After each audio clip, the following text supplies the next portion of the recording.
তাহলে আমি সাংবাদিক সম্মেলন করলেই কি আর না করলেই কি? আমি তো এখন দেখি বিভিন্ন ইউটিউবে, বিভিন্ন ফেসবুকে ছবি। আমার জন্য যদি আইন থাকে, নারায়ণগঞ্জবাসী, আইন যদি উঠে যায় স্থানীয় সরকারের আইন, তাহলে আর দরকার কি উপজেলা ইলেকশন, ইউনিয়ন পরিষদ ইলেকশন? আর তো দরকার নেই। অধিকার কেন হরণ করে নেবেন? হরণ করে নেবেন। কমিটি মাস্টারকে বরখাস্ত করলো, মাস্টারকে পূরণ বহাল দিল। আমি সেলিম ওসমান দোষী, শিক্ষা মন্ত্রণালয় আমাকে দোষী করছেন। আমাকে ডাকলো ভগবান মাস্টার, মাস্টার আমাকে ডাকলো ভগবান, আর মাননীয় মন্ত্রীকে ডাকলো বিধাতা। ওনার পায়ে পড়ে গেলেন, উনি বিধাতা হয়ে গেলেন। আমার কাছে ফিলিংসটা এরকম। আপনারা ছবি তুলছেন, আপনারা এই ছবি লাগাইছেন, আমি তো ভগবান হয়েছিলাম, তাও তো কত মানুষের গালাগালি খেলাম। আর উনি তো বিধাতা হয়ে একজন সংসদ সদস্যকে আপনাদের সামনে, ক্যামেরার সামনে আমাকে অপমানিত করলেন। ওনার নাম মোহাম্মদ নাসিম। ওনার পিতা আমার পিতা, একই ছেলে ছিলেন। ওনার পিতাকে আমার বাবার ছেলে থেকে নিয়ে গিয়ে হত্যা করা হয়েছিল। উনি তো মন্ত্রীর ছেলে, মন্ত্রী, আর আমি তো এমএলএর নাতি, এমপির ছেলে। সেই মাস্টার সাহেব অপরাধ করেছেন, তাকে সাজা দেওয়া হয়েছে, তার চিকিৎসার দায়িত্ব আমি নিয়েছি। কোটি কোটি মুসলমান আমার কাছে আছেন, আমার কাছ থেকে মালয়েশিয়া থেকে ফোন আসে, আমরা কি করব নির্দেশনা দেন। দুবাই থেকে ফোন আসে, জেদ্দা থেকে ফোন আসে, রিয়াদ থেকে ফোন আসে, লন্ডন থেকে ফোন আসে, প্যারিস থেকে ফোন আসে, ইটালি থেকে ফোন আসে। সেখানে যত বাঙালি আছেন তাদের সাথে প্রত্যেকের সাথে আমার পরিচয় আছে। আমার কানে একটা কথা এসছে, শুক্রবার জুমার নামাজের পর আপনারা কোনো একটা বড় ধরনের আন্দোলন করতে যাচ্ছেন। যদি সত্যি আমি মুসলমানের জন্য কোনো কাজ করে থাকি, শান্তির ধর্ম যদি মুসলমান হয়ে থাকে, শুক্রবারের সকল প্রোগ্রাম আপনাদেরকে বন্ধ করাতে হবে।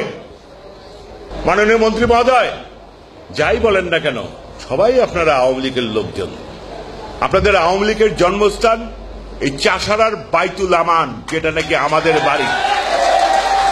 দাওয়াত রইল আপনাদের, আসেন আপনাদের আওয়ামী লীগের জন্মস্থানে। আমি আপনাদের আসামি হব, আমি আপনাদের আসামি হব। আপনারা আমাকে কত প্রশ্ন করবেন করেন। দাওয়াত রইল নারায়ণগঞ্জের।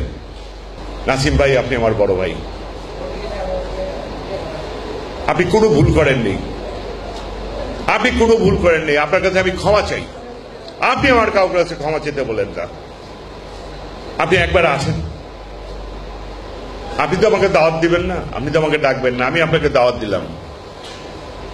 আমি তো দোষী করছি নাসিম ভাই, আমি একজনকে কান ধরে বসাইছি, সে কে? আল্লাহর কটাক্ষকারী। ও নাসিম ভাই, ও নাসিম ভাই, আপনার আরেকজন মন্ত্রী আমার এখানে শ্রমিক ভাইরা আছেন। একজন অটো রিক্সার ড্রাইভারকে ট্রাফিকের পুলিশের দায়িত্ব হয়ে কি করে কানে ধরে উঠবস করালেন? ও উনি মুসলমান, উনি মুসলমান, মুসলমানকে কানে ধরে উঠে বস করানো যাবে, আর নাস্তিককে বসা যাবে না। কেউ স্কট করবেন না, আমি Hindu, that one is the নাস্তিক। নাস্তিককে করা যাবে না, মুসলমানকে করানো যাবে। নাসিম ভাই, জিজ্ঞেস করেন আপনার মন্ত্রী মহোদয়কে। আমি আজকে আমার এলাকার মানুষের কাছে আমি লজ্জিত। এলাকার মানুষের কাছে আমার বলার কথা আছে। আমাকে হোসেন মোহাম্মদ এরশাদ, যাকে আমি পিতার সমান সম্মান করি, উনি আমাকে ফোন করে সাংবাদিক সম্মেলন যখন বন্ধ করতে বললেন,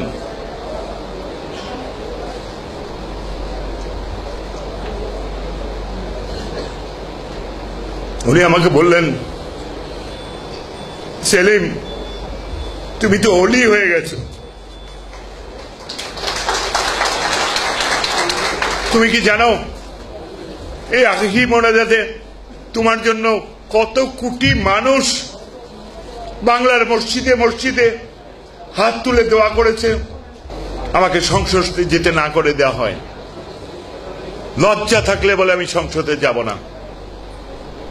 আমি জানি না সংসদ কে পরিচালনা করেন, কে সংসদ পরিচালনা করেন, স্পিকার না অন্য কেউ? আমার দলকে কটাক্ষ করা হয়, বিএনপিকে উস্কানি দেওয়া হয়। আমি জানি না এটা কোনো ভদ্রতার মধ্যে পড়ে কিনা। আমি তো অপরাধী, আমি তো অন্যায়কারী, আমি তো প্রস্তুত হয়ে বসে আছি। আল্লাহকে কটাক্ষকারীকে যদি শাস্তি দিয়ে এলাকার জনগণের আশা যদি পূরণ করে আমাকে যদি ফাঁসির কাছে যেতে হয়, আমি প্রস্তুত। আমারই এলাকার একজন এমপি টকশোয়ে আমাকে উপদেশ দেন কি পরিস্থিতিতে কি করা উচিত ছিল। আমি তার কাছে প্রশ্ন রাখি, আপনি তো আমাদের 5 জনের একজন, আসেন না কেন আমার এলাকায়? এসে আমাকে সহযোগিতা কেন করলেন না? আমার অন্য অন্য এমপি সাহেবরা তো আমাকে সহযোগিতা করছেন, আমাকে অনেক রকমের সহযোগিতা করছেন, আমাকে সাহস অন্তত দিচ্ছেন, আর আপনি টকশোয়ে বসে বসে মজা লুটতেছেন না। এটা বোধহয় ঠিক না বাবু সাহেব, এটা বোধহয় ঠিক না। মন্ত্রী মহোদয়রা, আপনারা পারতেন সংসদের মহান স্পিকারের কাছে আমার নামে লিখিত অভিযোগ দিতে। আমার নামে লিখিত অভিযোগ দিলে স্পিকারের অবশ্যই ক্ষমতা আছে আমাকে জিজ্ঞেস করে প্রশ্ন করার মতো। কয়জন সংসদ সদস্য আছেন? 5 বার সিএবি পেয়েছেন। তারপরে কি করে আমার নামে আপনারা অপপ্রচার করেন? কিছু না জেনে, কিছু না বুঝে। তাহলে তো মানুষ তো তাই সত্য মনে করবে। মানুষের কাছে প্রমাণিত হয়ে গেছে ধর্ম নিয়ে কটূক্তি করা হয়েছে। একজন মাস্টার মশাই, আমারও 3টে মেয়ে, তারও 3টে মেয়ে,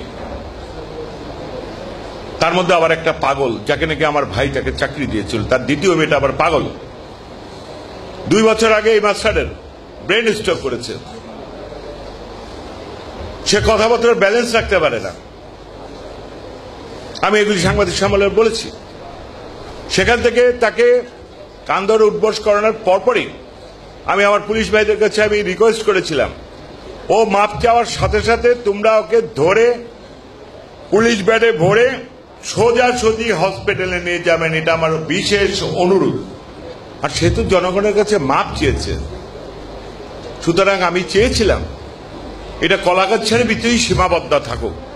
আমার সামনে সম্মানিত সাংবাদিক ভাইরা আছেন, ইলেকট্রিক মিডিয়ার লোক।